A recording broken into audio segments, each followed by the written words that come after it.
कठुआ के retired police मुलाजमे अपनी मांगें की लिए प्रदर्शन किया। उनका आखना है जे मुलाजमत दौरान उन्हें आला अफसरें अगे अपनी मांगें की लिए अपील की थी, लेकिन उनकी सुनवाई नहीं हुई। उन्हें मांग की है जे उनकी मांगें की पूरा किया जा। पुलिस के विच नौकर होए तो उस वेले हर एक टाइम के जिन्ने भी साढ़े पे कमीशन होए, हर एक पे कमीशन सानू डिग्रेडेड किया गया। लेकिन इसी अस अपनी गल्लां गी चुकने वास्ते अपने बड़े बड़े अफसर यहाँ के दरबारों के रोल कॉल के साढ़ा एक इज्जत तरीका होंदा रहा। कोर्ट ने फैसला दिता हा कि इनके नाल वाकई नाइंसाफी हुई है, इनका जरा हक जो नहीं मिलना चाहिए। लेकिन 2 साल गवर्नमेंट ने लटकाया, 2014 चाहिए गवर्नमेंट ने उस जम्मू कश्मीर क्रिकेट एसोसिएशन आसिया भद्रवाह च कराया जा रहा टैलेंट हंट टूरनामेंट दूए राउंड च पुजी गया है। टूरनामेंट च डोडा जिले दियां 64 टीमां हिस्सा लै रहियां न। इसका मकसद नवे उभरदे प्रतिभाशाली खिडारियों की तलाश करिए उनकी प्रतिभा की सुधारने ताईं मौका ते प्लेटफॉर्म उपलब्ध कराना है।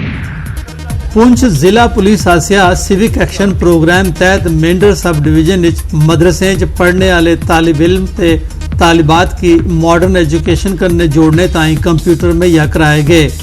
दारुल उलूम गौसिया निजामिया च एक सादा तकरीब SDPO मेंढर नीरज पडियार होरें तालिबात की कंप्यूटर ते प्रिंटर मुहैया कराए। इस दे अलावा मदरसा कुलेतुल वनातिल गौसिया दे तलबा की भी कंप्यूटर ते प्रिंटर मुहैया कराए गए।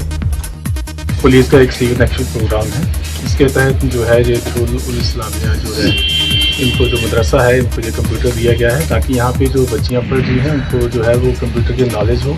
और अखनूर सैक्टर दे गर्ल्स हाई स्कूल जौड़ियां च मॉडल कंपीटिशन का आयोजन किया गया। समग्र शिक्षा अभियान तहत कराए गए दे कंपीटिशन च बक्ख-बक्ख स्कूलों के छात्रें अपने बनाए दे मॉडल प्रस्तुत किए। छात्रें पर्यावरण, ट्रैफिक, बिजली प्रोजेक्ट, वाटर कंजर्वेशन वगैरह विषयों पर मॉडल तैयार किए हैं। डायरेक्टर समग्र शिक्षा J&K डॉक्टर प्रवीण सईद इस आयोजन के मुख्य प्राहुणे हैं।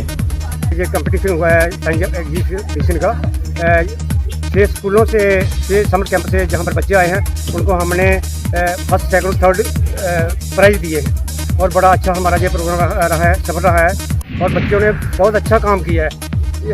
जहाँ से बच्चों को प्रेरणा मिलेगी कि ये बच्चे दूर तक जा सकते हैं। कोई बोलता है कि मैं इंजीनियर बनूंगा, कोई पुंछ नगर दे गर्ल्स मिडिल स्कूल चलाए जा रहे समर कैंप हिस्सा लैने वाले बच्चे अपनी रचनात्मक प्रतिभा की दसदे हुए science, social science, arithmetic, history करने संबंधित मॉडलें की नुमाइश की।